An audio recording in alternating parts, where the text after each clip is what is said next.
अगर मैं आपको कहूं कि बिहार बोर्ड क्लास 12 के एग्जाम में 50 से 60% जो क्वेश्चन होते हैं वो क्वेश्चन बैंक से उठाए जाते हैं और ये जो डाटा है वो हर साल रहता है। इस पे मैंने पर्सनली वीडियो भी बना रखा है, वो वीडियो हो सकता है कि आपने देखा होगा।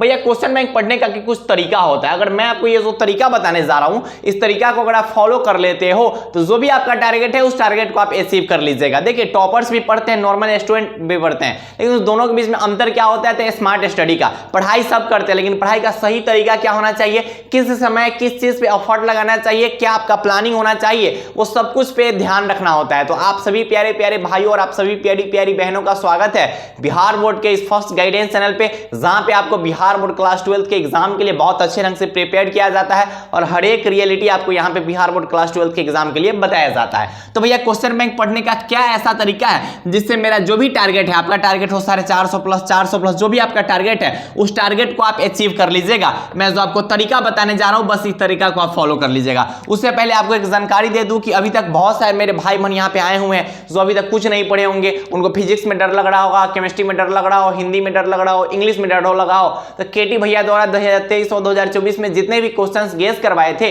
वो सभी के सभी क्वेश्चंस टकराए हुए हैं। उसका प्रूफ आप अभी भी हमारे कम्युनिटी पोस्ट पे देख सकते हैं, या फिर मैंने एक बार लाइव आके पूरा प्रूफ दिखाया था, उसका वीडियो अभी भी लाइक सेक्शन में अपलोडेड है, वो देख लीजिएगा।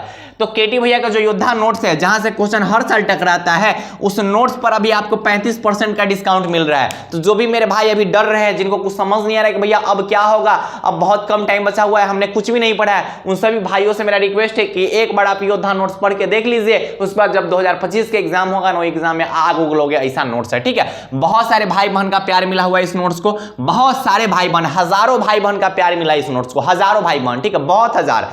इतना अच्छा नोट्स है, इतना शानदार नोट्स है और इसका रिव्यू भी आया हुआ है। मतलब ये जो नोट्स है ना पूरा बिहार में दबदबा बना दिया हुआ, लगभग बिहार बोर्ड के हर एक स्टूडेंट को पता चल गया हो कि योद्धा नोट्स क्या है। भैया आप पहले बताइए कि क्वेश्चन बैंक हम कैसे पढ़े जिससे हमारा जो भी टारगेट है उस टारगेट को हम अचीव कर लेंगे। बिल्कुल, छठ पूजा खत्म हो गया है, अब पढ़ाई पे आपको फोकस करना है और बस पढ़ाई पे ही फोकस करना है। ठीक है, अब पढ़ाई पे फोकस नहीं करोगे तो फिर एग्जाम में दिक्कत हो सकता है। सबसे पहली चीज कि आपके पास जो क्वेश्चन बैंक होना चाहिए वो कोशिश कीजिएगा कि चैप्टर वाइज क्वेश्चन बैंक होना चाहिए। वैसा क्वेश्चन बैंक जहां पे जो क्वेश्चन होंगे वो चैप्टर वाइज फॉर्म में आपको दिए गए होंगे। तो चैप्टर वाइज क्वेश्चन बैंक होना चाहिए। उससे क्या होता है ना कि जो भी चैप्टर से आप रिवीजन करते हैं तो उस चैप्टर से पूछे जाने वाले जो भी क्वेश्चंस है उस सबको आप ईमानदारी पूर्वक आसानी से क्या करते हैं भैया, सॉल्व कर लेते हैं। अब अगर ऑब्जेक्टिव की बात करें और सब्जेक्टिव की, पहले ऑब्जेक्टिव की बात करते हैं कि अगर ऑब्जेक्टिव है तो क्वेश्चन बैंक के ऑब्जेक्टिव को कैसे कंप्लीट करना है। तो मेरी बात को आप ध्यान से समझिएगा। सबसे पहले क्या कीजिए कि जिस भी चैप्टर, जैसे मान लेते हैं कि आपने फिजिक्स में पढ़ाई करने गया और फिजिक्स में आप क्वेश्चन बैंक प्रैक्टिस करने गया, सबसे पहला चैप्टर है इलेक्ट्रिक चार्ज एंड फील्ड, विद्युत आवेश तथा क्षेत्र। उस चैप्टर को आप पहले क्या कीजिए कि फुल रिवीजन कर लीजिए, उस चैप्टर का पूरा रिवीजन कर लीजिए।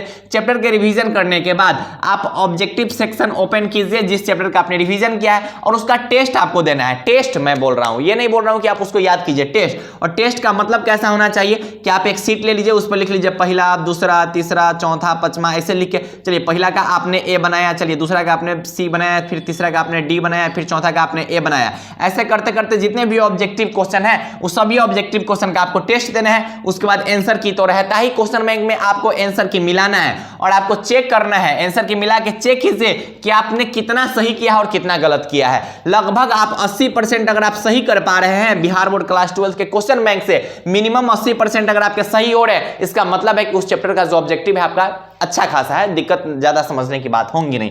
अगर इससे ज्यादा है तो अब एकदम रिलैक्स रहना, ज्यादा दिक्कत होगा नहीं। लेकिन भैया जो क्वेश्चन गलत हो जाएंगे उस क्वेश्चन को हम छोड़ देंगे क्या? बिल्कुल नहीं छोड़ना है। यही स्टूडेंट जो होते हैं वो टॉपर और नॉर्मल स्टूडेंट में अंतर होता है। जो टॉपर स्टूडेंट होते हैं जो रॉन्ग क्वेश्चन को इग्नोर नहीं करते हैं, और जो नॉर्मल स्टूडेंट होते हैं कहते हैं अच्छा कोई बात नहीं है, 100 को में 80 को सही हुआ है ना, 20 को गलत हुआ है, ऐसा नहीं सोचना है। 20 को गलत क्यों हुआ है, 20 क्वेश्चन पे आपको काम करना है। तो जो भी क्वेश्चन आपके रॉन्ग क्वेश्चन होंगे उस रॉन्ग क्वेश्चन को आप याद कर लीजिएगा। मतलब मान लीजिए कि आपने 100 ऑब्जेक्टिव क्वेश्चन का प्रैक्टिस किया, मतलब 100 का भैया टेस्ट दिया, टेस्ट में आपने 80 क्वेश्चन जो है वो सही बनाया, 20 क्वेश्चन आपके गलत हो गए, तो क्या भैया उस 20 क्वेश्चन को छोड़ देंगे? बिल्कुल नहीं छोड़ना है। जो 20 क्वेश्चन है ना भाई, उस 20 क्वेश्चन को याद कर जाओ, रिवीजन कर लो, उसको टिक कर लो, हाईलाइट क्वेश्चन कर लेना। मतलब क्वेश्चन आपके एकदम क्लियर हो जाने चाहिए, ताकि एग्जाम हॉल में अगर उसमें से एक भी क्वेश्चन आएंगे तो फिर आप डाउट नहीं करोगे, फिर उस क्वेश्चन को आप इग्नोर नहीं करोगे, उस क्वेश्चन को आपको सॉल्व करना है। तो भैया जितने भी सब्जेक्ट्स है वो सभी सब्जेक्ट्स में ऑब्जेक्टिव पहले खुद से बनाइएगा, उसके बाद जो क्वेश्चन आपके गलत हो जा रहे होंगे उस क्वेश्चन को आप क्लियर कर लीजिए। कीजिएगा।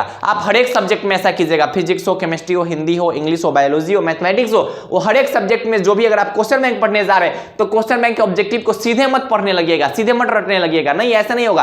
क्वेश्चन बैंक क्या बताता है कि हम ऐसे क्वेश्चंस पूछेंगे, मेरा लेवल ये है, बिहार बोर्ड का लेवल ये है, आपने क्या पढ़ा है, आपका क्या लेवल है, वो क्वेश्चन बैंक आपको बता देगा। तो क्वेश्चन बैंक से आप क्वेश्चन प्रैक्टिस कीजिएगा। क्वेश्चन बैंक से पहले खुद से बनाइएगा, उसके बाद आपको देखना है। उसके बाद सब्जेक्टिव के लिए क्या करेंगे भैया, तो सब्जेक्टिव के लिए भी वही काम करना है। जिस चैप्टर का आपने रिवीजन किया है उस चैप्टर के जाइए, 2 मार्क्स वाले क्वेश्चन देख लीजिए, 5 मार्क्स वाले क्वेश्चन देखिए और उसको खुद से लिखने का कोशिश कीजिए। आंसर उसका खुद से लिखिए। ये नहीं होना चाहिए कि अरे छोड़ो ना, इलेक्ट्रिक फील्ड इंटेंसिटी हमको याद है, याद होने से मतलब नहीं है। क्या उसका आंसर आप लिख पा रहे हैं? खुद से घर पे बैठ के प्रैक्टिस कीजिए, टेस्ट दीजिए। जब तक आपने बोले ना कि अगर आपको बिहार बोर्ड का एग्जाम देना है, अगर आपने लिखने का तरीका पे फोकस नहीं किया, इसका मतलब है कि आपका एग्जाम में नंबर कम आएगा। और यही होता है जेईई और नीट वाले भाई बहन के साथ। जो भी मेरे भाई जेईई और नीट का एग्जाम देने वाले हैं और वो बिहार बोर्ड का एग्जाम देने वाले हैं, आप लिखने के तरीका पे फोकस कीजिए, ज्यादा से ज्यादा आंसर लिखने का कोशिश कीजिए, क्योंकि आप लोग शॉर्टकट फॉर्म में पढ़ते हो तो आपको लिखने के तरीका पर ज्यादा ध्यान देना है। जो क्वेश्चन न्यू लगे उस क्वेश्चन को याद कर जाना है। मतलब 2 मार्क्स वाले क्वेश्चन हो, 5 मार्क्स वाले क्वेश्चन हो, उसको क्या कीजिए, खुद से आंसर लिखिए। मान लेते हैं कि 2 मार्क्स वाला में 20 को क्वेश्चन रहता है, 20 क्वेश्चन को लिखना। ऐसा नहीं कि 20 को में से 10 को लिखेंगे, नहीं, 20 क्वेश्चन को लिखना।